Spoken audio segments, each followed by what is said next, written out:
Hello hello hello hello hello hello hello hello hello hello बच्चों। Hello. Good morning good morning good morning. चलो चलो चलो। Good morning good morning good morning. Shweta Gautam, Sher Singh, ज्योति राय, अरविंद कुमार, सभी प्यारे प्यारे बच्चों को गुड मॉर्निंग है। Ishu Mishra, E R S Rahul Sharma ji, Shobha, सभी प्यारे प्यारे बच्चों को गुड मॉर्निंग है। Good morning, very good morning. Hello hi good morning. मैं गार्गी सारस्वत आप सब लोगों के सामने हूँ। कैसे हैं आप सब लोग? बढ़िया हैं बेटा जी, बहुत बढ़िया बहुत बढ़िया। गुड मॉर्निंग बेटा जी। अमरेंद्र, अमरेंद्र, अमरदीप भी हैं, बहुत बढ़िया। नितेश चौरसिया, शिवकांत जी, आ जाएं तो बेटा करते हैं क्लास को शुरू बढ़िया तरीके से। बेसिकली जितना हमें करना था, हम जिस मुद्दे पर चल रहे हैं वो हैं आपके फंडामेंटल राइट्स। किस पर चल रहे हैं? फंडामेंटल राइट्स, यानी मौलिक अधिकारों के बारे में पढ़ रहे थे हम। किसके बारे में पढ़ रहे थे? फंडामेंटल राइट्स कह लीजिए या कह लीजिए मौलिक अधिकार। क्या कह लीजिए? मौलिक अधिकार कह लीजिए या कह लीजिए फंडामेंटल राइट्स। हम इनके बारे में पढ़ रहे थे। तो जब हम फंडामेंटल राइट्स के बारे में पढ़ रहे थे तो हमने समझा बहुत अच्छी तरीके से कि शुरुआती दौर में 7 थे। शुरुआती दौर में कितने फंडामेंटल राइट थे? 7।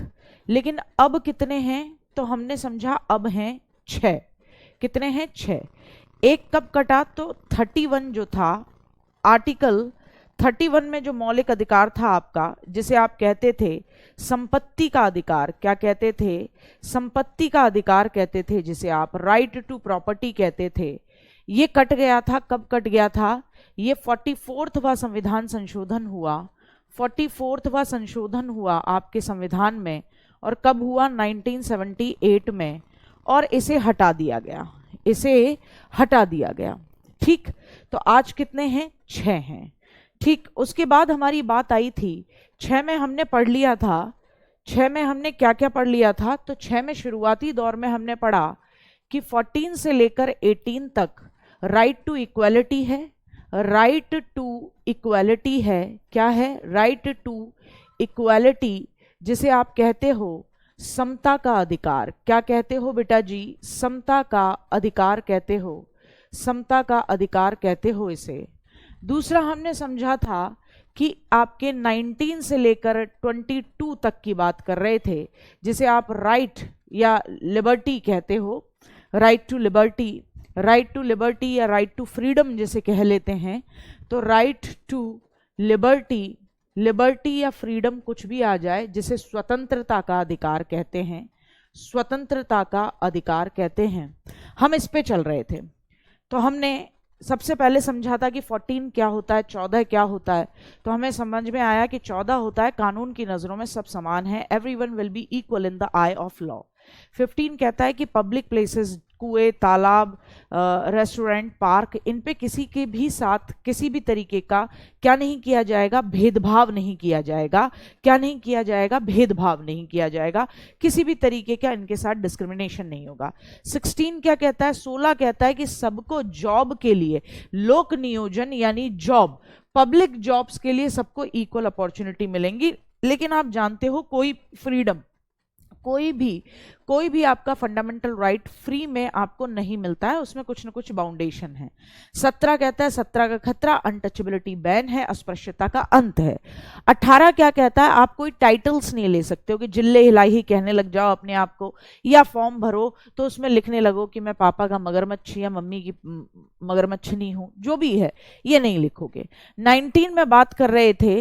19 में जब हमने बात की थी तो 19 में मैंने आपको बताया था 19 में भी 6 प्रकार की, 6 टाइप की क्या है? फ्रीडम है। जिसमें 19A कहता है कि आपको भाषण और अभिव्यक्ति की स्वतंत्रता है, बोलने का अधिकार है। किसकी? भाषण व अभिव्यक्ति की स्वतंत्रता बताई थी। क्या बताया था? भाषण और अभिव्यक्ति, बोलने की स्वतंत्रता है। बी क्या कहता है? जब आप बोल लिए तो आपको बिना हथियारों के क्या सम्मेलन करने की स्वतंत्रता है। बिना हथियारों के क्या कर सकते हो? आप सम्मेलन कर सकते हो, कहीं इकट्ठा हो सकते हो। फिर सी क्या कहता है, आपको संघ बनाने की स्वतंत्रता है, संघ बना लो, संगठन बना लो, सहकारी समिति यानी कॉपरेटिव्स बना लो। क्या बना लो? कॉपरेटिव्स बना लो, ये सब बनाने की आपको स्वतंत्रता है। ठीक है, उसके बाद किसकी बात करता है? उसके बाद डी कहता है जब ग्रुप बना लिए तो ग्रुप बना के घूमो, कहीं भी घूमने की स्वतंत्रता भारत में। कहीं भी किसकी स्वतंत्रता? घूमने की। जब आपने ग्रुप बना लिए तो घूमो। ठीक है, फिर ई क्या कहता है? ई कहता है कहीं भी घूम लिए तो थकोगे तो घर बनाने की, तो कहीं भी घर बसाने की या बनाने की स्वतंत्रता, बसने की। ठीक है, अच्छा एफ जो था वो हट गया था, यहां पे भी संपत्ति का अधिकार था, यहां पे भी संपत्ति का अधिकार था, तो एफ क्या हो गया? एफ फेंक दिया गया। 19F को क्या कर दिया गया? फेंक दिया गया, एफ से फेंक दिया गया। जी क्या कहता है? कोई भी बिजनेस, कोई भी व्यवसाय करने की, व्यवसाय चुनने की स्वतंत्रता है, व्यवसाय। फिर हमने समझा था किसको? आर्टिकल 20 को। आर्टिकल 20 को मैंने बताया था, इसे कहते हैं अपराधों के संबंध में दोष सिद्धि से आपको संरक्षण मिलता है। किसके में मिलता है? अपराधों के संबंध में दोष सिद्धि से संरक्षण। इसका सिंपल मीनिंग क्या रहता है? जब आप ये कहते हो कि अपराधों के संबंध में दोष सिद्धि से संरक्षण की बात करते हो, तो आप सिंपली बात करते हो protection in respect of conviction from offense या for offense। ठीक है, for offense कह लीजिए, offense। इसे हिंदी में कहते हैं अपराधों के लिए दोष सिद्धि के संबंध में संरक्षण। दोष की सिद्धि के संबंध में संरक्षण बहुत अच्छा टॉपिक है, संबंध में संरक्षण।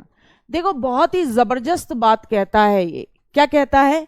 ये कहता है कि गुरु भाई लोगों, अगर आपने कोई अपराध किया है तो आपको 3 तरीके का प्रोटेक्शन मिलेगा। आर्टिकल 20, पहला, कोर्ट में आपको ही अपने खिलाफ गवाही देने के लिए नहीं कहा जाएगा। आपके खिलाफ सबूत हैं तो आपको पकड़ा जाएगा, सबूत नहीं है तो आपको कोई कुछ नहीं कर सकता, आप निश्चिंत हो। सबूत नहीं है, आप फ्री हो, बोलो मैं, तो आपसे कोई नहीं कहेगा आपने मर्डर किया, ठीक है, लेकिन आपके खिलाफ एविडेंसेस नहीं है तो आपसे नहीं कहा जाएगा कोर्ट में, नहीं तू मान ले, तेरे को धरती माता की कसम है, तेरे को तेरी मम्मी की कसम है, तू मान क्यों नहीं रहा, तू मान, तूने मर्डर किया, तुमसे नहीं कहा जाएगा, नहीं है बाहर निकलो। ठीक है, बी क्या कहता है इसी के अंदर 20 के अंदर ही, दूसरा कहता है उस समय आपने जो अपराध किया है उसके लिए जो सजा चल रही है वही मिलेगी। ये नहीं है पहले आज से 10 साल पहले उसमें है ना इंसान की मुंडी काट दी जाती थी उस अपराध में, तो आपकी मुंडी काट दी जाएगी, नहीं, जो उस समय पे सजा चल रही है आपको उस अपराध के लिए वही सजा मिलेगी, और एक अपराध के लिए एक ही बार सजा मिलती है। जैसे सपोज करो किसी के लिए सजा मिली कि इस व्यक्ति को फांसी के फंदे पे लटका दिया जाए, सुना होगा आपने, वो एक मूवी आई थी लक, तो आपको कहा सपोज करो कि फांसी के फंदे पे लटका दिया जाए। अब फांसी के फंदे पे लटकाने की बात आ रही है किसी व्यक्ति को, तो फांसी के फंदे पे उसको लटकाया जा रहा है, अब किसी भी वजह से कोई XYZ रीजन हो, ईश्वर की उस पर भयंकर कृपा है कि ऊपर से फांसी का फंदा टूट गया, वो बच गया, तो अब उसको ये नहीं कहेंगे दोबारा लटकाओ रे, अरे उसकी सजा हो गई, उसको आपने जो सजा दी थी वो थी एक बार उसको लटकाने की, अब ईश्वर नहीं चाह रहा आप उसको दोबारा नहीं लटकाओगे, ये भारत का कानून है under the article 20, under the article 20। तो क्या पहली चीज, एक अपराध के लिए एक बार ही सजा, एक अपराध के लिए एक बार ही सजा, एक बार ही सजा, एक बार ही सजा, ठीक है, हाँ, मतलब for one crime you will be, मतलब आपको अगर उसके लिए गिल्टी माना गया है तो एक ही बार माना जाएगा, ठीक है। दूसरा, उस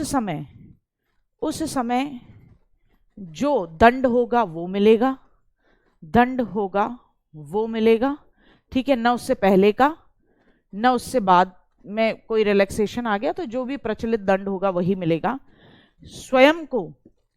स्वयं के खिलाफ गवाही देने के लिए कोर्ट में बाध्य नहीं किया जाएगा। खिलाफ गवाही देने के लिए कोर्ट में बाध्य नहीं किया जाएगा। क्या नहीं किया जाएगा? कोर्ट में बाध्य, मतलब आपको प्रेशराइज नहीं किया जाएगा। क्या नहीं किया जाएगा? प्रेशराइज नहीं किया जाएगा, नहीं किया जाएगा। कोर्ट में आपको अपने खिलाफ गवाही देने के लिए बाद में प्रेशराइज नहीं किया जाएगा। कोई दिक्कत है? कोई परेशानी है? ठीक है, क्लियर? अब आ जाओ भाई, अब आ जाओ। गीता पे हाथ रख पाते हैं, कुरान पे हाथ रख पाते हैं। वो कहते हैं कि इंसान कोर्ट के अंदर अमूमन सच बोलेगा, लेकिन वो उसकी मर्जी होती है, बोलता है तो बोलता है, नहीं बोलता है तो आप भी जानते हो नहीं बोलता है। आ जाओ, तो अब समझेंगे। पहले आर्टिकल 20 के बाद, पहले 20 हो गया, 21 समझ लेते हैं। अब 21 में क्या है? पहले इसका दायरा इतना नहीं था। प्राण और दैहिक स्वतंत्रता का अधिकार, जिसे आप कहते हो right to life and personal liberty. क्या कहते हो? Right to life and personal liberty कहते हो। क्या कहते हो? Right to life and personal liberty इसे कहा जाता है। इसका मतलब क्या है? आर्टिकल 21 क्या कहता है? प्राण और दैहिक स्वतंत्रता का अधिकार। Right to life and personal liberty मतलब मेरे जीवन जीने का अधिकार है, और कानून के तहत ही किसी प्रक्रिया से मेरा जीवन छीना जा सकता है। जैसे अगर मुझे फांसी की सजा होती है तो वो कानून के तहत, लॉ के अकॉर्डिंग, किसी प्रोसीजर के थ्रू ही मेरा क्या किया जा सकता है? मेरे राइट टू लाइफ को छीना जा सकता है। ऐसा नहीं है कि किसी का मन हुआ और उसने देखा कि नहीं यार आज ये बंदा बढ़िया नहीं लग रहा, इसके ना चाकू घुसेड़ देते हैं। क्या करते हैं? बढ़िया मजा नहीं आ रहा आज की इसकी क्लास में, तो चलो इसके पेट में चाकू घुसेड़ देते हैं, या इसकी शक्ल मुझे बढ़िया नहीं लगती है, इसके पेट में चाकू घुसेड़ देते हैं। कोई मुझे मार के चला गया, नहीं भाई, मारेगा तो उसको जेल जाना पड़ेगा। क्यों? क्योंकि उसने मेरे राइट टू लाइफ का हनन किया है। ठीक है, इवन मैं खुद भी सुसाइड कमिट नहीं कर सकती, क्योंकि मुझे जो मौलिक अधिकार है कि मैं right to life and personal liberty, मेरे जीवन जीने का जो अधिकार है, प्राण और दैहिक स्वतंत्रता का अधिकार, मैं अपने प्राण स्वयं भी नहीं हर सकती हूं, यह कानून के खिलाफ है। इसीलिए मुझे क्या होगा? अगर मैंने सुसाइड कमिट करी, मैं बच गई तो जेल होगी। आ रही है बात समझ में? तो right to life and personal liberty बड़ा गजब का मामला है प्राण और दैहिक स्वतंत्रता का, कि केवल और केवल किसी व्यक्ति का प्राण कोई नहीं छीन सकता। केवल और केवल कब छीन सकता है? जब कानून के द्वारा निर्धारित कोई प्रक्रिया हो। तो वो आप जानते हो कानून के द्वारा निर्धारित प्रक्रिया, यानी जब कानून ये कहे कि भैया इसको फांसी के फंदे पे लटका दो या इसको मौत की सजा दे दो। ठीक है, पहले शुरुआती दौर में इसका दायरा इतना बड़ा नहीं था।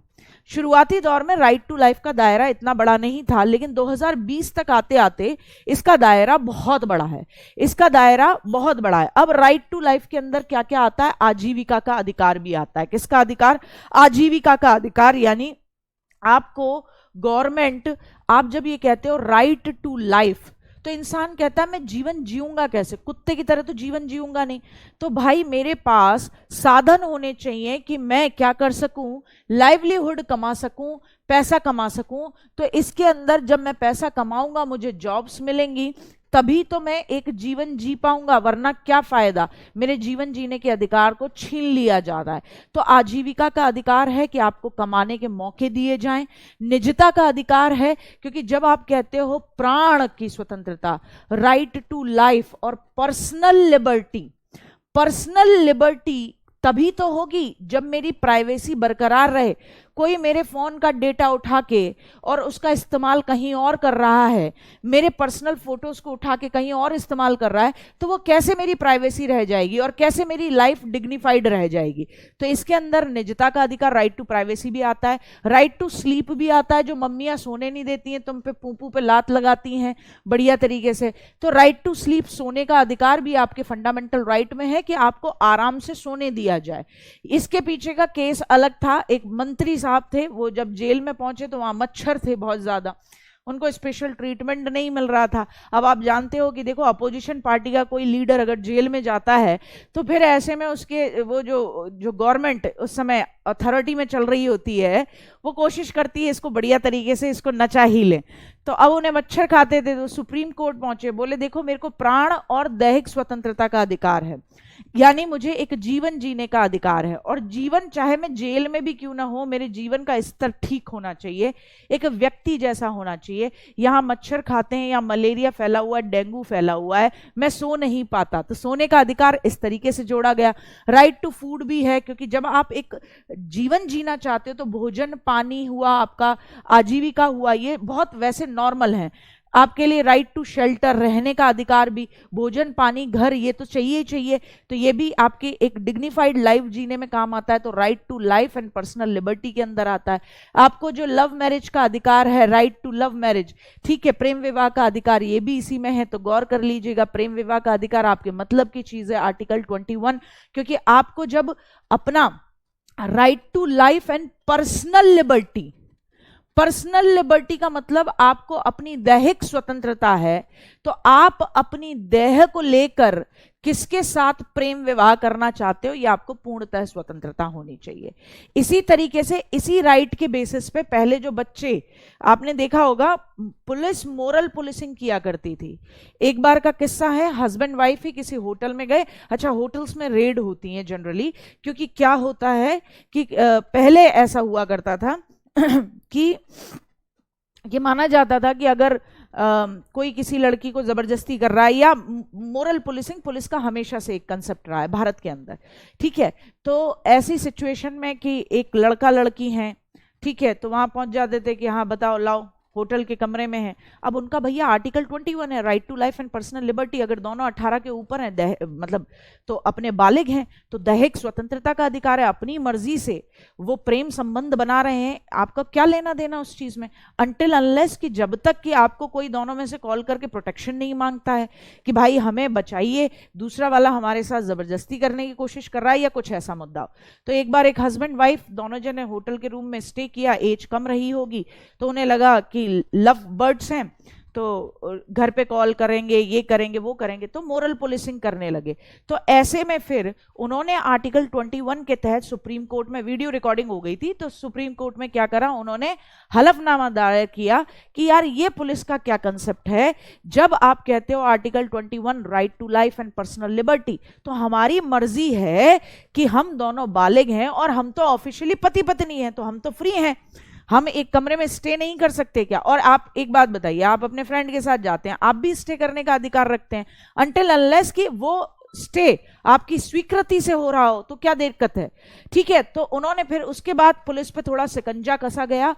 इसी के बाद आपने देखा होगा कि पुलिस मोरल पुलिसिंग नहीं करती है, वरना पहले पुलिस बहुत ज्यादा वो करती थी। पुलिस खुद नहीं जानती है ये अधिकार, इन्हें भी याद दिलाने पड़ते हैं, ठीक है। तो किसी भी कंडीशन में आर्टिकल 20 और 21 सस्पेंड नहीं होते हैं, एक बात ये याद रखनी है, ठीक है, एक बात ये याद रखनी है। मैम मैं भी प्रेम विवाह करना चाहता हूं, बहुत बढ़िया, आर्टिकल याद रख लो, कोई मिलेगी तो वो आर्टिकल बाद में काम आ जाएगा। हाँ बिल्कुल, जब आप जेल में भी हो तो जेल में भी आपका जो निजता का अधिकार है, या जेल में भी आपका जो दैहिक अधिकार है, जेल में भी आपका जो नॉर्मल प्राण का स्वतंत्रता का अधिकार है, ये कोई नहीं छीन सकता, किसी भी हालत में नहीं छीन सकता। 20 और 21 कभी भी सस्पेंड नहीं होंगे। यहां एक चीज गौर करेंगे कि देश में बेटा क्या लगी, नेशनल इमरजेंसी, क्या लगी, नेशनल इमरजेंसी लगी, क्या लगी, नेशनल इमरजेंसी, जिसे कहते हैं राष्ट्रीय आपातकाल। क्या कहते हैं गुड्डा, राष्ट्रीय आपातकाल कहते हैं। क्या कहते हैं सोना, राष्ट्रीय आपातकाल। नेशनल इमरजेंसी लगी, आर्टिकल कौन सा होता है, 352 होता है, याद रखना 352 पे राष्ट्रीय आपातकाल होता है। फिर आपको 3 छोड़ने होंगे, 356 पे राष्ट्रपति शासन होता है जो राज्यों में लगता है, ठीक है, राष्ट्रपति शासन होता है जो कहां लगता है, राज्यों में लगता है, स्टेट्स में लगता है, राज्यों में, ठीक है, प्रेसिडेंशियल रूल। और एक होता है 360 जिसे आप कहते हो वित्तीय आपातकाल, यानी फाइनेंशियल इमरजेंसी, आज तक भारत में कभी नहीं लगी और ईश्वर न करे कभी लगे। वित्तीय आपातकाल यानी फाइनेंशियल इमरजेंसी, ये कभी लगी नहीं है भारत में। ये 3 आर्टिकल पहली बात तो याद होने चाहिए, मेरे साथ बोलो। 352 किसके बारे में बात करता है? राष्ट्रीय आपातकाल के बारे में बात करता है। फिर उसके बाद आती है 356, वो किसके बारे में बात करता है? कि राज्यों के अंदर राष्ट्रपति शासन लग जाए, प्रेसिडेंशियल रूल लग जाए, और स्टेट के अंदर जो स्टेट गवर्नमेंट है वो काम नहीं करेगी। कौन काम करेगा? पार्लियामेंट रूल बनाएगी। इस पे डिस्कशन करेंगे बाद में डिटेल में। 360 वित्तीय आपातकाल, देश की करेंसी की सिचुएशन, इकोनॉमी बिल्कुल ध्वस्त हो जाएगी, जैसे पाकिस्तान की हो रखी है, उससे पहले श्रीलंका की। ठीक, तो अब आपको समझना है जब आर्टिकल 352 लगता है, आर्टिकल 352 लगता है, यानी कि नेशनल इमरजेंसी जब लगती है, क्या लगती है? National emergency. अब तक कितनी बार लगी है? 3 बार लगी है। नेशनल इमरजेंसी अब तक कितनी बार लगी है बेटा जी? 3 बार लगी है। कब कब लगी है? कब कब लगी है? कब कब लगी है नेशनल इमरजेंसी? कोई बताएगा? हाँ जी, नहीं बता रहे। चलो बहुत बढ़िया, बता तो रहे हैं, कुछ तो बता रहे हैं। एक लगी है 1962 में लगी है, एक लगी है 1971 में, एक लगी है 1975 में। 1962 में इंडो चाइना वॉर चल रहा था। क्या चल रहा था? Indo China war. कारण क्या था? इंडो चाइना वॉर था। 1971 में क्या था? इंडो पाक वॉर था, भारत की पाकिस्तान के साथ वॉर चल रही थी। ठीक है, और 1975 में इंदिरा गांधी पीएम थी। पीएम कौन थी? पीएम थी इंदिरा गांधी। इंदिरा गांधी केस हार गई थी और उन्हें लगा था कि मेरी सरकार गिर सकती है, तो उन्होंने तुरंत जाके क्या कहा था उस समय? आंतरिक गड़बड़ी हो सकती है देश के अंदर। आंतरिक गड़बड़ी, ये शब्द कहा था उन्होंने। आंतरिक गड़बड़ी यानी कि इंटरनल हिंड्रेंस हो सकता है, देश के अंदर गड़बड़ी हो सकती है, लोग सड़कों पे उतर सकते हैं, इसलिए इमरजेंसी लगाने की जरूरत है। इसलिए इमरजेंसी लगाने की जरूरत है। तो ये 2 सिचुएशन, ये 3 सिचुएशंस रही, ये 3 सिचुएशंस रही जिसमें क्या लगी है? इमरजेंसी लगी है। ये 3 सिचुएशंस रही जिसमें क्या लगी है? बिल्कुल इमरजेंसी लगी है। और अब तक के रिकॉर्ड में ये मामला सबसे ज्यादा क्रूशियल रहा है। ठीक है, हालांकि हाँ कुछ बच्चे ये भी लिख रहे हैं कि भैया इमरजेंसी के समय पे लोकसभा का टाइम बढ़ जाता है। बिल्कुल बढ़ जाता है बेटा, लोकसभा का टाइम बढ़ जाता है इमरजेंसी के समय पे।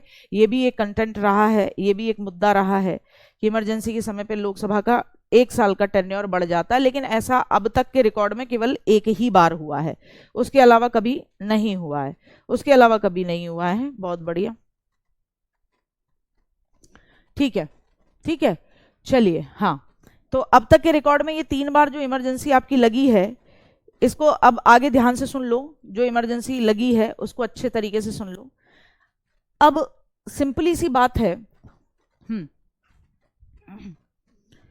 हाँ लिख दो, ये लिख दो, लिख दो, लिख दो, ये भी लिखो। ठीक है, तो ये लिखेंगे, अच्छे तरीके से लिखेंगे। 2 मिनट रोकेंगे।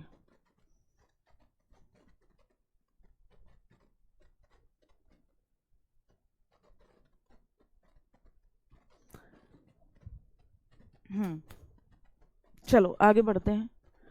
चलो यहां तक समझ में आया?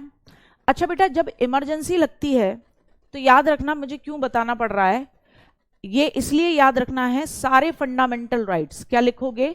सारे फंडामेंटल राइट्स, सारे फंडामेंटल राइट्स क्या हो जाते हैं? सस्पेंड हो जाते हैं। क्या हो जाते हैं? सस्पेंड यानी निलंबित हो जाते हैं। ये बात याद रखनी है। क्या हो जाते हैं? निलंबित। निलंबित, सारे फंडामेंटल राइट निलंबित हो जाते हैं, सस्पेंड हो जाते हैं। लेकिन कौन से अधिकार बचते हैं? कौन से बचते हैं? 20 व 21 हमेशा बरकरार रहेंगे, हमेशा बरकरार रहेंगे, बरकरार। इवन क्या लग जाए? इमरजेंसी भी लग जाए तब भी। तो आपको इसीलिए ये बताना था कि 20 और 21 जब नेशनल इमरजेंसी लग जाती है तब भी नहीं हटते। अब बात आती है कि सारे फंडामेंटल राइट सस्पेंड कब होते हैं? जब नेशनल इमरजेंसी लगती है। तो नेशनल इमरजेंसी जब लगती है तो ये बात याद रखना, 3 सिचुएशन होंगी। या तो युद्ध करा हो हमने, हमारा किसी देश से युद्ध हो जाए, या कोई देश हम पे क्या कर दे? आक्रमण कर दे, बाहरी आक्रमण। हम पर कोई देश क्या कर दे? इन्वेजन कर दे। क्या कर दे? हम पर कोई देश इन्वेजन कर दे। हम पर कोई देश क्या कर दे, इन्वेजन, इन्वेजन का मतलब हम पर कोई देश आक्रमण कर दे, एक कारण ये, या हमारी किसी से लड़ाई हो जाए, एक कारण ये, और तीसरा कारण है जिसे आप कहते हो सशस्त्र विद्रोह। क्या कहते हो, सशस्त्र विद्रोह। क्या कहते हो, सशस्त्र विद्रोह, यानी कि विद वेपन, विद वेपन किसी भी तरीके का क्या हो जाए, टर्बुलेंस आ जाए, किसी भी तरीके का विद्रोह हो जाए, म्यूटिनी हो जाए, है ना, आर्म्ड म्यूटिनी जिसे आप कहेंगे, क्या कहेंगे, आर्म्ड म्यूटिनी, यानी लोग सड़कों पर उतर आए, क्या लेकर, हथियार लेकर, तब क्या लगती है, नेशनल इमरजेंसी। कब लगती है नेशनल इमरजेंसी, पहली बात तो आर्टिकल याद रखना है, आर्टिकल 352। नेशनल इमरजेंसी यानी पूरे देश के अंदर अब सरकार जो है वो क्या करेगी, नियम कायदे कानून तो पहले भी सरकार बनाती थी, लेकिन अब आपके अधिकार छीन लिए जाएंगे। केवल 2 अधिकार आपके पास होंगे, कौन कौन से, 20 और 21। 20 और 21 होंगे, यानी एक तो आपके पास, आपको जबरदस्ती पकड़ के जेल में नहीं डाला जाएगा, यानी अपराधों के लिए दोष सिद्धि के संबंध में आपके पास अधिकार रहेगा, और 21 right to life and personal liberty, ऐसा नहीं है किसी को भी मौत के घाट उतार दिया जाएगा, आपकी निजता बरकरार रखने की कोशिश की जाएगी, ये सारी चीजें, ठीक है। अच्छा, कब लगती है, तो 3 सिचुएशन में लगती है, हमारी किसी देश के साथ लड़ाई हो जाए, हम किसी से लड़ नहीं रहे थे, कोई कमीना आके हमसे लड़ने लगे, हम पर आक्रमण कर दे, या देश के अंदर ही लोग क्या करने लगे, सशस्त्र विद्रोह करने लगे। क्या करने लगे, सशस्त्र विद्रोह करने लगे। ये जो शब्द है, पहले सशस्त्र विद्रोह शब्द नहीं था, पहले शब्द क्या था, आंतरिक अशांति या आंतरिक गड़बड़ी। क्या शब्द था, आंतरिक अशांति या आंतरिक गड़बड़ी। यह शब्द कब बदला, देखो 1975 में कोई कारण नहीं था, इमरजेंसी का कोई कारण नहीं था, इंदिरा गांधी जी की सत्ता जा रही थी, तो वो रात में सोते हुए फखरुद्दीन अहमद अली उस समय जो प्रेसिडेंट थे उनके पास गई और उनको कहा कि मुझे खबर मिली है कि देश के अंदर क्या हो सकती है, आंतरिक गड़बड़ी हो सकती है, लोग सड़कों पर उतर सकते हैं। उन्होंने ध्यान नहीं दिया, उन्होंने आधी सोई अवस्था में सिग्नेचर कर दिए और इमरजेंसी पास हो गई, संसद से भी उसे पारित कर दिया गया। 1975 से लेकर 1977 तक, 1977 तक देश के अंदर इमरजेंसी रही, बहुत बुरे हालात रहे, ठीक है। उसी के बाद ये चीज क्लियर की गई कि आंतरिक गड़बड़ी जैसा कोई शब्द नहीं है। क्या करा जाएगा, 44वां संविधान संशोधन बना, यहां नोट मारेंगे, यहां नोट लिखेंगे, एक नोट डाल के लिखेंगे कहानी में कि भैया आंतरिक गड़बड़ी यानी इंटरनल हिंड्रेंस का क्या मतलब है, तो लिखेंगे 44वां संशोधन किया गया। कौन सा बेटा, 44वां संशोधन, ठीक है। कब हुआ 44वां, आप जानते हो 1978 में हुआ।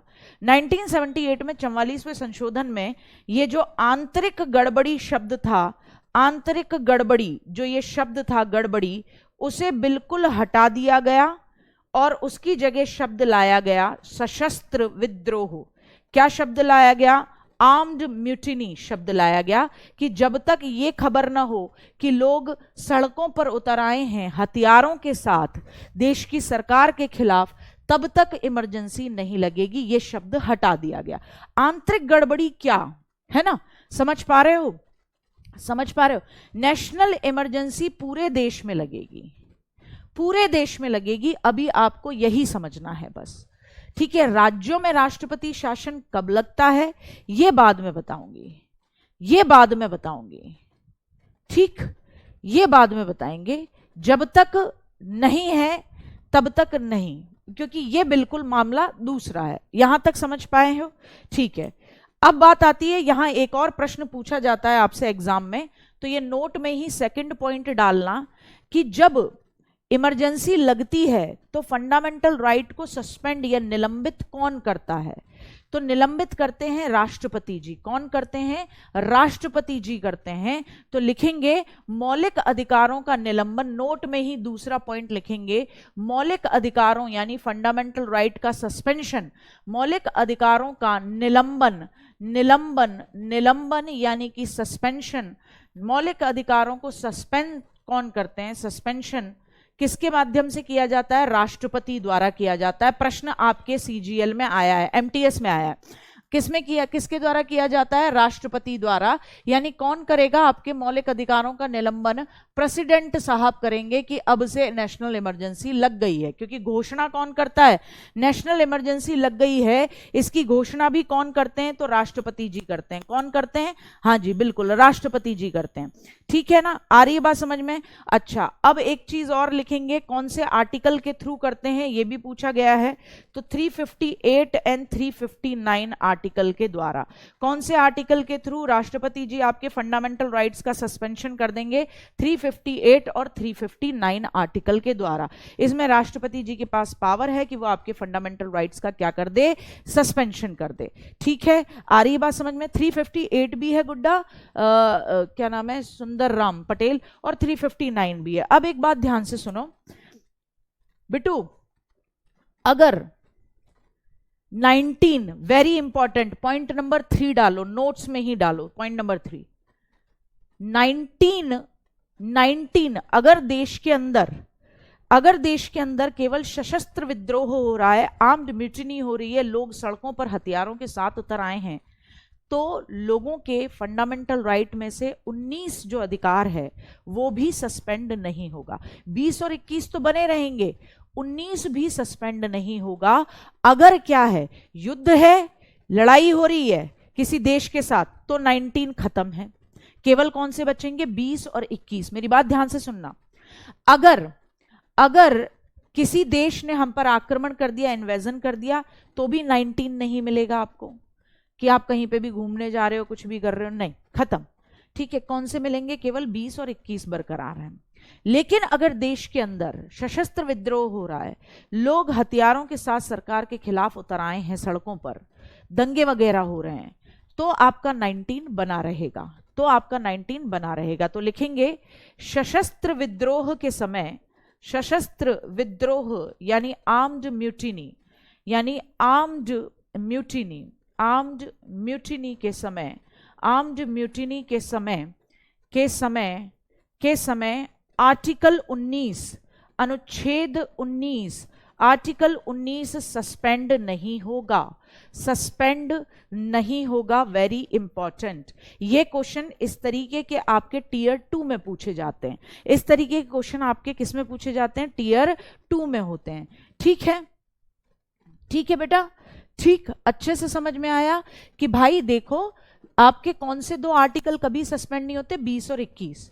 19 कब नहीं होता, अगर केवल इमरजेंसी तो लगी है देश के अंदर, लेकिन किसके बेसिस पे लगी है, कारण क्या है इमरजेंसी लगने का, कि लोग सड़कों पर उतर आए हैं हथियार लेकर, तो लोगों के आर्टिकल 19 को सस्पेंड नहीं किया जाएगा। कोई दिक्कत, कोई परेशानी, बहुत बढ़िया। चेतन ने जो बात कही वो यहां पे आ गई।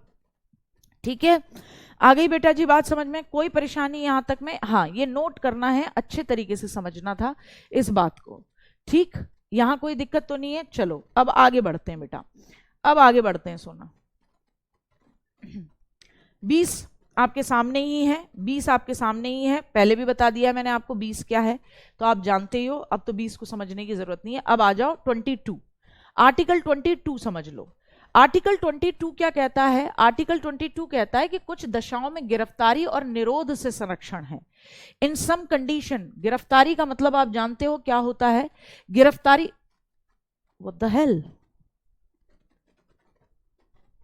आ गया, गिरफ्तारी का मतलब आप जानते हो, गिरफ्तारी क्या होती है, गिरफ्तारी यानी अरेस्ट, और निरोध का मतलब होता है अरेस्ट, है ना, और निरोध का मतलब होता है डिटेंशन। क्या मतलब होता है, डिटेंशन।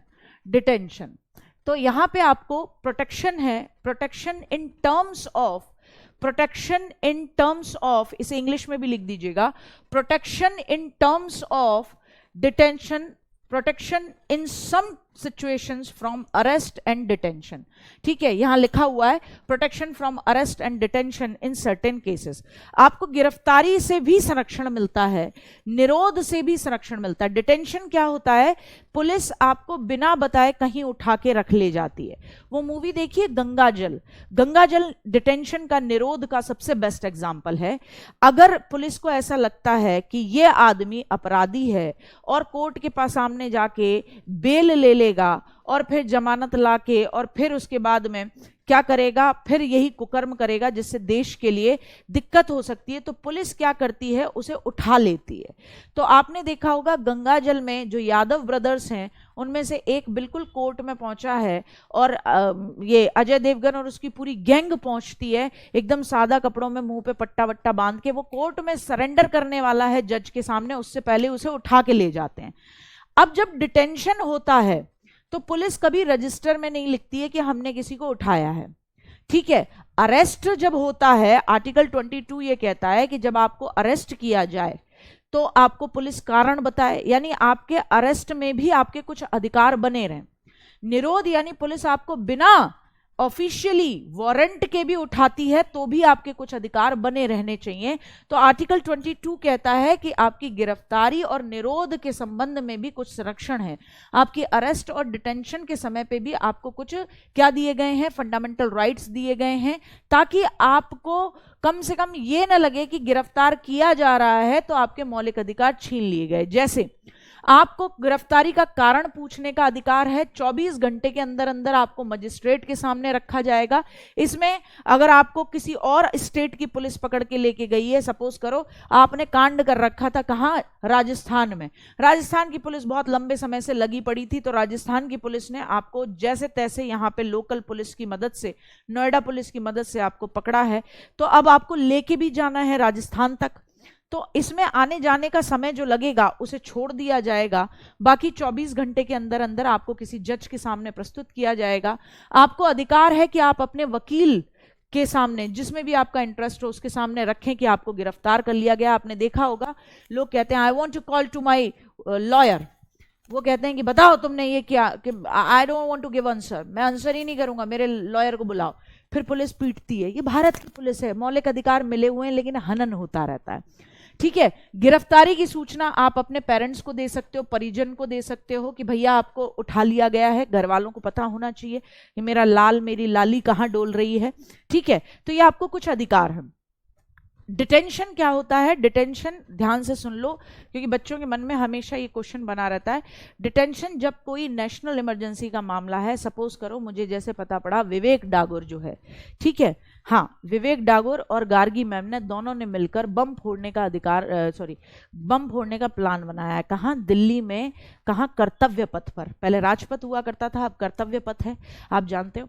तो कर्तव्य पथ पर हमने क्या करा है, एकदम प्लान बनाया है कि हम दोनों जने बम फोड़ेंगे। क्यों, हमें सरकार से खुंदक आ रखी है, हमारा मूड खराब है, जॉब मिलती नहीं है, बच्चे परेशान हैं, दोनों जने, हाँ, दोनों बहन भैया ने प्लान बनाया। अब पुलिस को पता पड़ गया, इसने बता दिया, सचिन कुमार ने बताया, ठीक है, सचिन कुमार ने जाके कह दिया ये दोनों गुरु और गुरु का चेला दोनों मिलके उधर बम फोड़ने का प्लान बना रहे हैं, ठीक है साहब।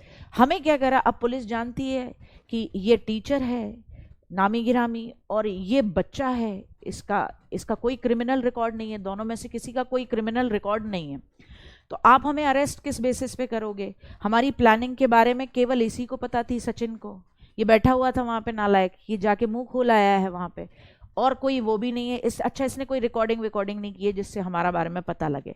तो क्या होगा, अब हम सम्माननीय है, हमें किस बेसिस पे गिरफ्तार करेंगे, तो हमें क्या करेंगे, नजरबंद कर लेंगे, डिटेंशन कर लेंगे।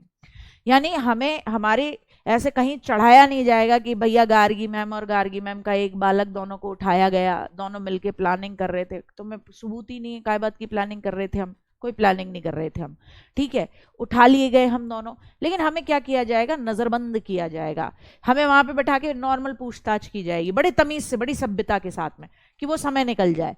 फिर घर भी भेज दिया जाएगा, लेकिन घर के बाहर आदमी रख दिया जाएगा कि आप जब बाहर निकलेंगे तो आपको बताना पड़ेगा थोड़ा सा, ठीक है। तो ये इसे इस तरीके से आप क्या कहते हो, ये डिटेंशन करना होता है, डिटेन करना होता है, ठीक है, ताकि भविष्य में आपको पता लग रहा है कि नेशनल इमरजेंसी का, नेशनल सिक्योरिटी का मामला है, तो कुछ ऐसा हो न जाए और आपके पास किसी के खिलाफ सबूत भी नहीं है, तो आप उसे गिरफ्तार तो कर ही नहीं सकते हो। गिरफ्तारी जब आप करते हो तो आपको उसको कारण बताना होगा, पूरा वारंट दिखाना होता है, 24 घंटे के अंदर अंदर आपको मजिस्ट्रेट के सामने ले जाना है, उसको वकील चुनने का अधिकार है, उसको अपने मम्मी पापा को बोलने का अधिकार है, ठीक है। आ रही बात समझ में। आ रही बात समझ में? देखो एक औलाद ने तो न्यूज सी छाप दी, एक औलाद यूं कह रही है गार्गी मैम ने अपने निर्माण बैच के बच्चे के साथ में बनाया बम फोड़ने का प्लान। तो पिटाई लगा दूं तुम्हारी। आ जाओ आगे बात समझ में, यहां तक समझ में आया? तो याद रखना मेरे बच्चे कि 20 और 21 कभी खत्म नहीं होते हैं। अब आपसे टीयर 2 में क्वेश्चन पूछने लायक कौन सा रहेगा कि भैया 19 भी नेशनल इमरजेंसी लगने के बावजूद 19 कब नहीं सस्पेंड होता? तो 19 तब नहीं होता जब आर्म्ड म्यूटिनी हो, सशस्त्र विद्रोह हो, तो 19 भी सस्पेंड नहीं होता। युद्ध हो रहा है हमारा किसी के साथ, किसी ने हम पे अटैक किया तो 19 खत्म हो जाएगा। लेकिन अगर सशस्त्र विद्रोह है, आर्म्ड म्यूटिनी है, देश की जनता सड़कों पर हथियारों के साथ उतर आई है, तो 19 नहीं होगा किसी भी हालत में। ठीक है। यूपी बॉय ने क्वेश्चन पूछा, मैम अगर कोई वकील न मिले तो और हम निर्दोष हों तो कैसे सिद्ध करें? ये मैं बताऊंगी डीपीएसपी में, डायरेक्टिव पॉलिसी ऑफ स्टेट की आपका जो मामला है, DPSP directive principles of the state policy, राज्य के नीति निर्देशक तत्व के अंदर मैं आपको बताऊंगी कि वहां आपके पास अधिकार है 39 के अंदर, आर्टिकल 39 के अंदर, कि अगर आपको पैसा नहीं है, आप पे वकील नहीं है, तो सरकार आपको वकील प्रोवाइड कराएगी, सरकारी वकील, और आप खुद भी अपनी पैरवी स्वयं कर सकते हो। पॉलिटी के छात्र हो, आर्टिकल दे दनादन मार दोगे और बचा लोगे अपने आप को। आ जाओ अब समझेंगे आर्टिकल 23 और 24।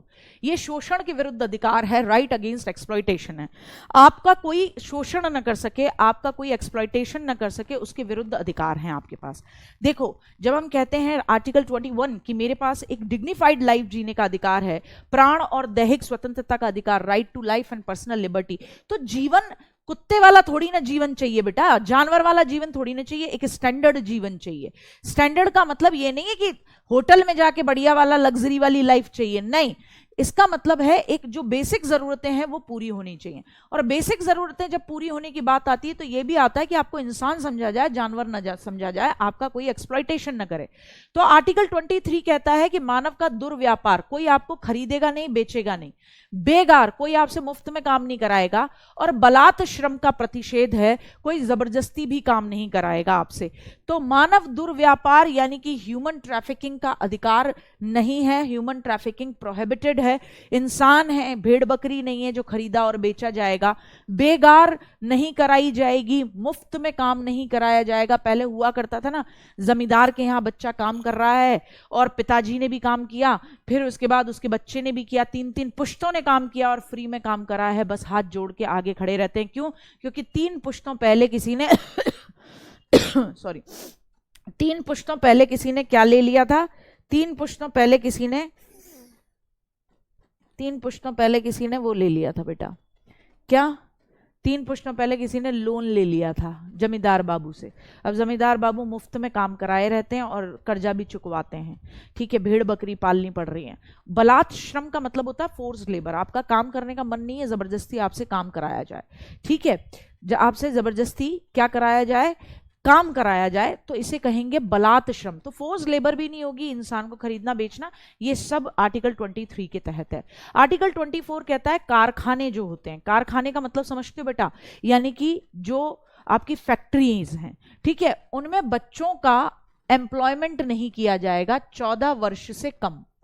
14 वर्ष से कम उम्र के बच्चे, कम उम्र के बच्चे, ये नोट करिएगा, यहां पे डालना, 14 साल से कम उम्र के बच्चों को आप खान यानी कि माइंस में और हैवी कारखानों में नहीं लगाओगे। क्यों? क्योंकि आर्टिकल 21A क्या कहता है? आर्टिकल 21A बाद में जोड़ा गया 86वें संविधान संशोधन जो कि 2002 में आया, तो वो कहता है कि 6 से 14 साल का बच्चा कहाँ जाएगा? स्कूल में पढ़ने के लिए जाएगा। तो जब 6 से 14 साल का बच्चा स्कूल में पढ़ने के लिए जाएगा, उसको फ्री और कंपलसरी एजुकेशन का अधिकार है। तो बेटा अगर वही बच्चा फैक्ट्री में जा रहा है तो आप एक बात बताओ, उसका आर्टिकल 21 भी बर्बाद कर रहे हो, उसका आर्टिकल 24 भी बर्बाद कर रहे हो, है ना? तो कहा गया आर्टिकल 24 में कि जो बच्चे हैं, क्या कहा गया? बच्चे, बाल श्रम निषेध है। कहां? कारखानों में। जैसे बड़े बड़े जो कारखाने होते हैं जहां बच्चों के स्वास्थ्य को नुकसान हो सकता है, और माइंस जो खाने होती हैं, खदानें होती हैं, उनमें 14 साल से कम उम्र के बच्चों को काम नहीं कराया जाएगा। किस आर्टिकल के तहत? राइट टू, आपका 24 के तहत, right to go against exploitation, शोषण के विरुद्ध अधिकार के तहत। तो ये 14 साल से कम उम्र के बच्चों का क्या अधिकार है? काम नहीं कराया जाएगा, ठीक है, इनका अधिकार क्या है? तो आर्टिकल 21A जो कि 86वें संविधान संशोधन से जोड़ा गया 2002 में, वो ये कहता है इन बच्चों का अधिकार है कि इन्हें पढ़ने जाना है। 6 से 14 साल के बच्चों को फ्री और कंपलसरी एजुकेशन मिलने का अधिकार है। कोई दिक्कत? हाँ ठीक है बेटा जी, ये बात याद रखनी है, आ जाओ। ठीक, अच्छा 25 से लेकर 28 तक, 25 से लेकर 28 तक का मामला क्या है, जिसे आप ये कहोगे 25 से लेकर 28 तक को आप सिंपली कहोगे, क्या कहोगे कि 25 से लेकर 28 तक आपका किस तरीके का अधिकार है? तो आप कहोगे राइट टू रिलीजन है। क्या है? राइट टू रिलीजन है। क्या है बेटा? राइट टू रिलीजन है। राइट टू रिलीजन है आपका, right to religion. Right to religion का मतलब क्या है? धार्मिक स्वतंत्रता का अधिकार, रिलीजियस लिबर्टी का अधिकार है। राइट टू रिलीजियस लिबर्टी धार्मिक स्वतंत्रता का अधिकार है। धार्मिक स्वतंत्रता के अधिकार में कहां से लेके कहां तक चलता है? तो बेटा 25 से लेकर, नोट करना, 28 तक चलता है। कहां से कहां तक सोना? 25 से 28 तक। 25 क्या कहता है? 25 कहता है गुड्डा मुझे अपनी मर्जी से किसी भी धर्म को मानने का अधिकार है, किसी भी धर्म को अंतःकरण करने का, किसी भी धर्म को एक्सेप्ट करने का, उसे मानने का, उसका प्रचार प्रसार करने का मुझे अधिकार है। Freedom of conscience, conscience, freedom to follow any religion, propagate it and follow it freely. मुझे पूरा अधिकार है कि मैं जय श्री राम दिन में 10 बार बोलूं, अस्सलाम वालेकुम बोलूं, वाहे गुरु जी दा खालसा बोलूं, या मैं कहूं जीसस क्राइस्ट। ठीक है, मुझे पूर्ण अधिकार है। तो मुझे किसी भी धर्म को मानने की स्वतंत्रता, उसका पालन करने की स्वतंत्रता, उसका प्रचार प्रसार करने की स्वतंत्रता है। आर्टिकल 25। 26 कहता है मुझे धार्मिक कार्यों का प्रबंधन करने की स्वतंत्रता है, यानी मैं किसी भी धार्मिक कार्य को क्या कर सकती हूँ? रिलीजियस वर्क को क्या कर सकती हूँ? स्पॉन्सर कर सकती हूँ, उसमें पैसा लगा सकती हूँ। मैं क्या कर सकती हूँ? उस धार्मिक कार्य में स्पॉन्सर कर सकती हूँ, मैं पैसा लगा सकती हूँ। मेरे घर के पास में अगर माता का जगराता है तो मेरे पास अधिकार है कि मैं धार्मिक कार्यों का प्रबंधन करूं, वो माता का जगराता ऑर्गेनाइज करूं, उसमें पैसे दूं और पूरी रात धिनचिक धिनचिक खूब आराम से वो मंजीरे बजाऊं। ठीक है, या ताजिए निकल रहे हैं तो मुझे अधिकार है कि मैं धार्मिक कार्य का प्रबंधन कर सकती हूं, मैं उस ताजिए में हिस्सा ले सकती हूं। आर्टिकल 26। मेरी बात ध्यान से समझिए। 25 ये कहता है आपको अधिकार है कि आप किसी भी धर्म को मानो, दिल से मानो, उसका प्रचार प्रसार करो, कोई आपको प्रेशराइज नहीं करेगा। मैं अपना धर्म बदलना चाहूं, मैं स्वतंत्र हूं। आर्टिकल 25 के तहत। किसके तहत? आर्टिकल 25 के तहत। ठीक है, लेकिन मैम जी बच्चे टीवी में काम करते हैं, वो अपराध नहीं है। नितिन ने बहुत अच्छी बात कही, इसके लिए एक तो ताली होनी चाहिए बालक के लिए। नितिन ने बहुत जोर की बात कही। नितिन कह रहा है जो बच्चे टीवी में काम करते हैं वो अपराध नहीं है। राइट टू एजुकेशन, आरटीई आया आपका 2009 में, आया, पूरे देश में लागू होता है 2010 में, वो एक अलग मामला है। आरटीई के तहत ये कहा गया कि अगर आप जॉब्स करते हो, मतलब बच्चे अगर जॉब करते हैं स्कूल के साथ साथ, तो घर में काम करना, घर में मदद कराना, घर के डोमेस्टिक वर्क्स में मदद कराना, ये किसी भी हालत में जॉब में नहीं काउंट होगा, ये उसके मौलिक अधिकारों का हनन नहीं है। लेकिन अगर उसका कोई घर का बिजनेस है, जैसे अमूमन होता है ना, कुछ लोगों की घर की दुकानें होती हैं, टॉफ़ी बिस्किट की होती हैं, या बच्चे को बिठा दिया जाता है, पापा की अपनी शॉप है कपड़ों की, तो 2 घंटे से ज़्यादा काम में नहीं लग सकते। इसी तरीके से अगर कोई बच्चा टीवी वगैरह पे भी काम कर रहा है तो उसको अधिकार मिला है कि वो एक दिन में 3 घंटे से ज़्यादा इस काम में नहीं लगेगा और उसमें उसकी पढ़ाई का नुकसान नहीं होना चाहिए। अगर इसमें, क्योंकि बच्चा तो बच्चा है ना, लीगली वो तो समझदार नहीं है, अगर ऐसी गड़बड़ी करते हुए पेरेंट्स पाए गए तो पकड़ के फेंक दिए जाते हैं, कहाँ? जेल के पीछे। मैं 2 मिनट पानी और पीऊँ, है ना, मैं पानी और पी लूँ, हाँ शाबाश। हाँ, छोटा मोटा काम करा सकते हैं। अब देखो, तुमने तो बचपन में खूब काम कराया है, तुम में से तो बहुतों को खेतों में भी मम्मी पापा ने काम करवाया होगा और घरों में भी खूब करवाया होगा। हाँ, लेकिन ये है कि घर के काम जो हैं उन्हें आप उसमें काउंट नहीं करते हो। ठीक है, तो मम्मी पापा की जो मदद कर रहे हो और तुम जो सोच रहे हो कि तुम बच जाओ और मम्मी पापा को यहाँ से क्लिप तोड़ के दिखा दो, हो नहीं पाएगा बेटा, ठीक है ना। मम्मी पापा जो कर रहे हैं, रोटी खिला रहे हैं तुम्हें, पढ़वा रहे हैं, उनको पूरा अधिकार है।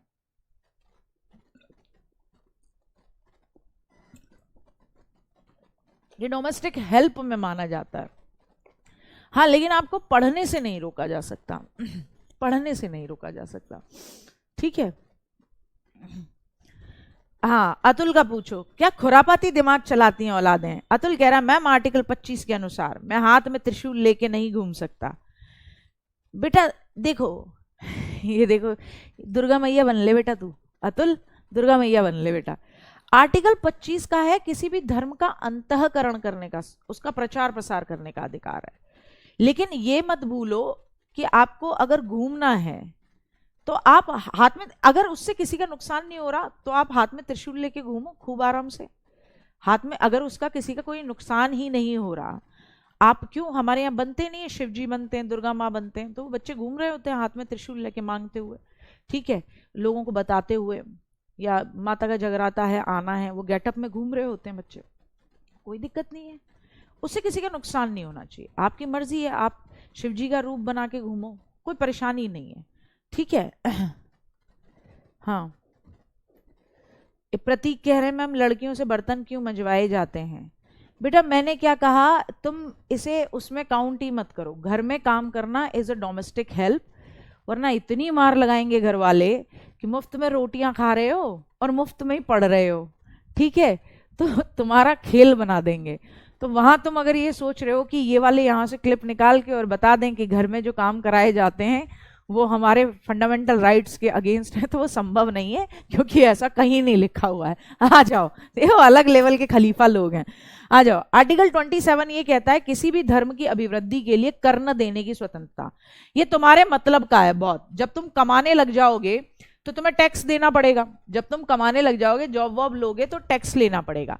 तो वहां तुम्हें आर्टिकल 27 बचाता है कि अगर आप किसी धर्म की अभिवृद्धि करने की कोशिश कर रहे हो, किसी रिलीजन को प्रमोट कर रहे हो, तो फिर ऐसे में आपको कर नहीं देना है। अब आप कहोगे इसका क्या मतलब हुआ गार्गी मैम?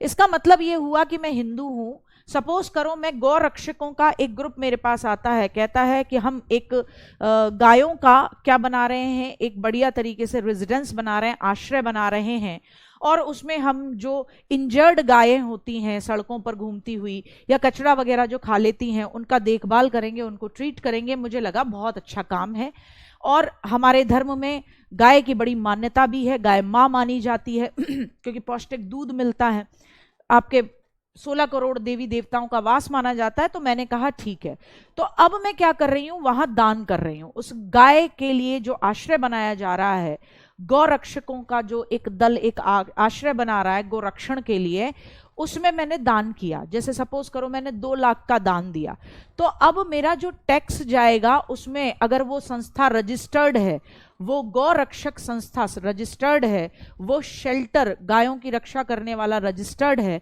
तो मैं क्या करूंगी, मैं उससे एक स्लिप कटवाऊंगी 2 लाख की, और फिर जब मुझे टैक्स भरना होगा तो मैं लगा दूंगी कि मैं किसी धर्म के कार्य की अभिवृद्धि के लिए, मैं किसी रिलीजन की प्रमोशन के लिए पैसा लगाती हूं, तो मेरा ये टैक्स से माफ होगा। आपने देखा होगा ये बड़े बड़े बागड़ बिल्ले नेता जो होते हैं, ये क्यों जाके बाबाओं के सामने झुके डोलते हैं? कारण है, ये आपसे ज्यादा समझदार हैं, ये आर्टिकल 27 पढ़ के बैठे हैं बागड़ बिल्ले।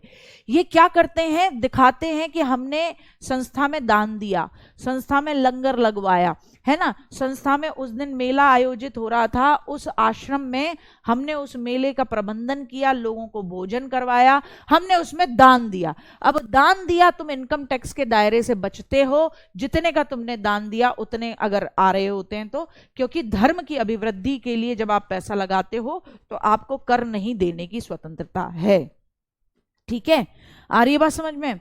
ठीक है, हाँ, रजिस्टर्ड होनी चाहिए एजेंसी, क्या होनी चाहिए, रजिस्टर्ड होनी चाहिए। आओ आगे बात समझ में। तो ये होता है आर्टिकल 27।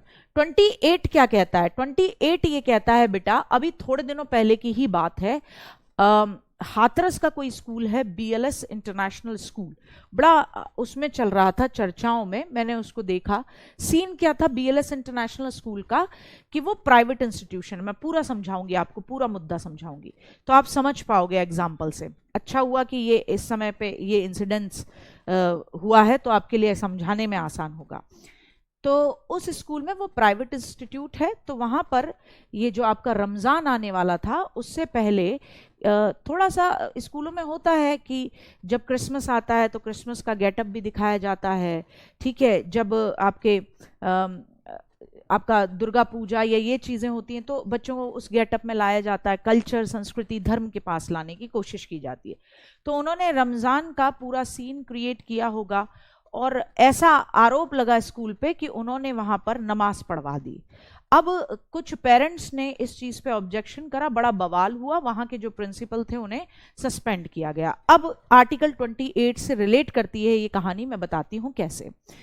आर्टिकल 28 कहता है कि कुछ शिक्षण संस्थान धार्मिक शिक्षा की उपस्थित होने की स्वतंत्रता, कुछ शिक्षण संस्थानों में धार्मिक शिक्षा दी जा सकती है। आर्टिकल 28 ये कहता है, पहली बात तो, कि जिन स्कूलों में टोटली पैसा गवर्नमेंट का लगता है वहां धार्मिक शिक्षा नहीं दी जा सकती। मेरी बात ध्यान से सुनना, जिन स्कूलों में, जिन संस्थानों में पूरी तरह पैसा सरकार का लगता है वहां धार्मिक शिक्षा नहीं दी जा सकती। अंडरलाइन कर देना तनु बेटा। जहां टोटल पैसा सरकार का है यानी सरकारी स्कूल, वहां धार्मिक शिक्षा नहीं दी जा सकती। आपकी religious education, religious practices will be prohibited in that school. Example, सरकारी स्कूल। सरकारी स्कूलों में छुट्टी कर दी जाती है रमजान की, ईद की, आपके दशहरा की, रामनवमी की, दुर्गा पूजा की, क्रिसमस की। कभी भी ये उत्सव वहां नहीं मनाए जा सकते।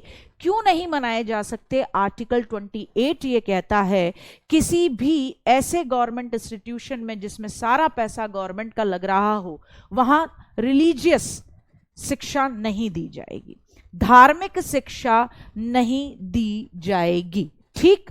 अच्छा, लेकिन कोई ऐसा संस्थान है जिसे सरकार से मान्यता है और थोड़ा सा पैसा अंशतः वित्त पोषित, मतलब पार्शियली गवर्नमेंट फाइनेंस्ड है, पार्शियली थोड़ा सा फंडिंग उसमें गवर्नमेंट की आती है, तो उसमें धार्मिक शिक्षा दी जा सकती है। अंडरलाइन। जब स्कूल में मान्यता सरकार से है, पैसा स्कूल का थोड़ा सा गवर्नमेंट की तरफ से आता है, बाकी प्राइवेट संस्थान का पैसा है, तो वहां इस तरीके के प्रोग्राम कराए जा सकते हैं, धार्मिक शिक्षा दी जा सकती है, कोई कुछ नहीं कहेगा। बेस्ट एग्जाम्पल आपने देखा होगा, कैथोलिक स्कूल्स होते हैं। हमारे मथुरा में एक स्कूल है ब्लैक स्टोन, ठीक है, कैथोलिक स्कूल है। वहां गर्ल्स को सुबह सुबह चर्च के सामने प्रेयर कराई जाती है, कोई आपत्ति किसी को नहीं है, क्योंकि वहां पे फंडिंग सरकार की नहीं है। किसकी फंडिंग है? खुद किसी प्राइवेट इंस्टीट्यूशन की, प्राइवेट ऑर्गेनाइजेशन की। अच्छा, एक और बात, अगर कोई शिक्षण संस्थान, एजुकेशनल इंस्टीट्यूशन बना है और उसकी स्थापना ही इसीलिए हुई है क्योंकि वो धार्मिक शिक्षा दे, जैसे मदरसा, जैसे संस्कृत महाविद्यालय, जैसे गुरुकुल, इनकी स्थापना ही इसीलिए हुई है कि मदरसे में इस्लाम की शिक्षा दी जाएगी, साथ ही साथ साइंस की भी दी जाएगी, लेकिन इस्लाम की मुख्य रूप से दी जाएगी।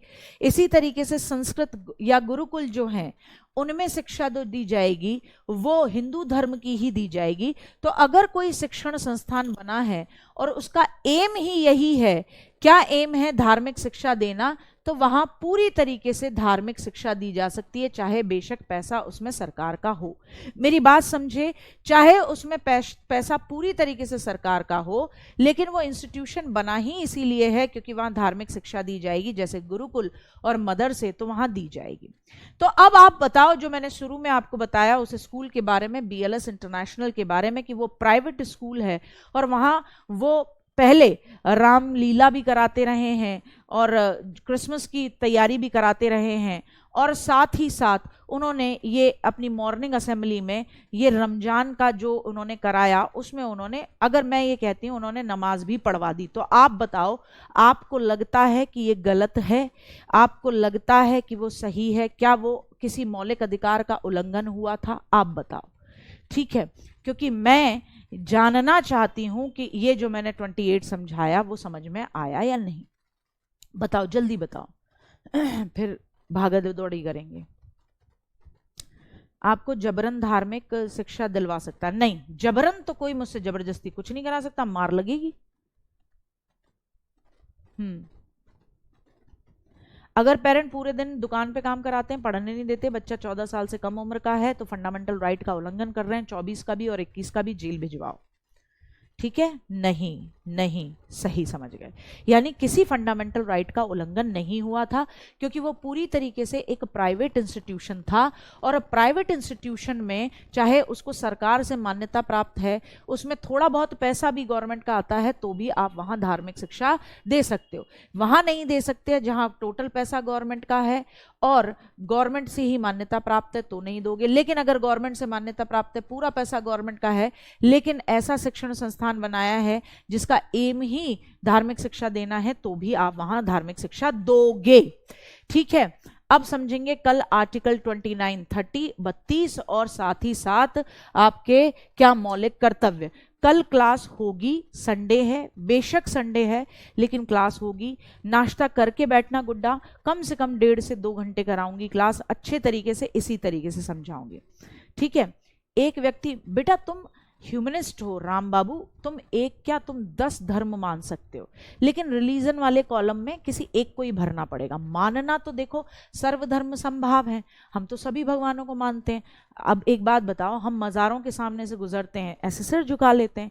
चर्च के सामने, गुरुद्वारे के सामने से गुजरते हैं, ऐसे सिर झुकाते हैं कि नहीं झुकाते हैं? हमारी हिंदू संस्कृति सर्वधर्म संभाव पे चलती है, तो मानते तो हम सबको हैं, लेकिन वहाँ जो कॉलम भरा जाता है रिलीजन वाला, वहाँ हम क्या भरते हैं? हिंदू ही तो भर रहे हैं। ठीक है ना गुड्डा? ठीक? नहीं ना बेटा, क्लास तो लेनी पड़ेगी, तुम जानते हो। अभी अभी तुम्हारी नज़रों के सामने मैंने यहाँ से चिट निकाली थी। तुम्हारे क्लास लेने से थोड़े मतलब ये समझ लो 15-20 मिनट पहले की बात है, अभी मैंने अपना ब्लड टेस्ट करवाया था, खून चुसवाया था। ठीक है? तो भाई समझो, तुम्हारा नुकसान नहीं होना चाहिए। मैं चाहती हूँ टाइमली रिवीजन हो जाए, उसके बाद चाहे मैं तुम्हारी रिवीजन क्लासेस ले लूँ। ठीक है? तो हाँ, पीडीएफ में क्वेश्चंस मिलेंगे, घबराओ मत, पहले भी मिले थे, अभी भी मिलेंगे। तो चलो मिलते हैं, till the time bye bye, love you, take care. कल करेंगे, है ना? कल करेंगे, और आना है वरना बहुत पिटाई लगाऊंगी। गायब नहीं होना किसी को भी।